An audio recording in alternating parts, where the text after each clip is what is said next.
ಎರಡೂ ಕಡೆ ಗೆಲ್ತೀವಿ ನಾವು. ನಾನು 30ನೇ ತಾರೀಕು ಹೊರಟಿದ್ದೀನಿ. 30, 31 ಬಾಗಲಕೋಟೆ, 1, 2 ದಾವಣಗೆರೆ,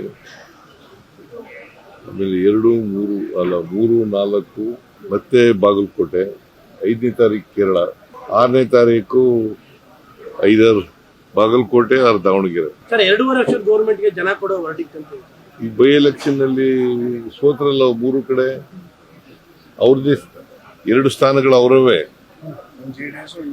ಒಂದು JDS, ಒಂದು ಅದು ದಿಕ್ಸೂಚಿ ಅಲ್ವಾ. ಈಗ ಇನ್ನೂ ರಿಸಲ್ಟ್ ಬಂದಿಲ್ಲ, ಬರ್ಲಿ.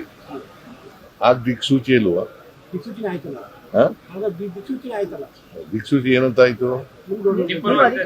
ನಮ್ ಪರವಾಗಿ ಆಯ್ತು ಅಂತ ಹೇಳಯ್ಯ. ನೀನ್ ಮೆಲ್ಗೆ ಹೇಳ್ತೀಯ. ನೋಡಪ್ಪ, ಅದೇ ಮಾನದಂಡ. ಯಾವ ಎಲೆಕ್ಷನ್ ಆದ್ರೂ ಕೂಡ ನಾವೇ ಗೆಲ್ತೀವಿ. ಕರ್ನಾಟಕದಲ್ಲಿ 28ಕ್ಕೂ ನಾವೇ ಗೆಲ್ತೀವಿ. ಸ್ವಲ್ಪ ಬದಲಾಗಿದೆ ಸರ್. ದಾವಣಗೆರೆ ಯಾಕೇನ್ ಗೊಂದಲಾಗಿದೆ? ಶಮನ ಆಗಿದೆ. ಯಾರು ಅಧಿಕೃತ ಕಾಂಗ್ರೆಸ್ ನಲ್ಲಿ ಇದ್ದವರು ನಿಂತಿದ್ದಲ್ಲ, ಅವ್ರು ರಿಟೈರ್ಡ್ ಆಗಿದ್ದಾರೆ. ನಿನ್ನೆ ಸಿಎಂ ಸ್ಥಾನದ ವಿಚಾರದ ಚರ್ಚೆಗೂ ಇದು ತೆರೆ ಬಿಟ್ಬಿಡುತ್ತಾ ರಿಸಲ್ಟ್ ಅಂತ. ಸಿಎಂ ಸ್ಥಾನದ ಅದಕ್ಕೂ ಸಂಬಂಧ ಏನೇ ಇಲ್ಲ. ಅದಕ್ಕೂ ಇದಕ್ಕೂ ಸಂಬಂಧನೇ. ಸೆಷನ್ ಹೇಳಿದ್ರಲ್ಲ ಸರ್, ಇದು ಹೈಕಮಾಂಡ್ ಅನುಮತಿ ಕೊಟ್ರೆ 2 ಬಜೆಟ್ ನಾ ಮಾಡ್ತೀನಿ ಅಂತ ಸರ್.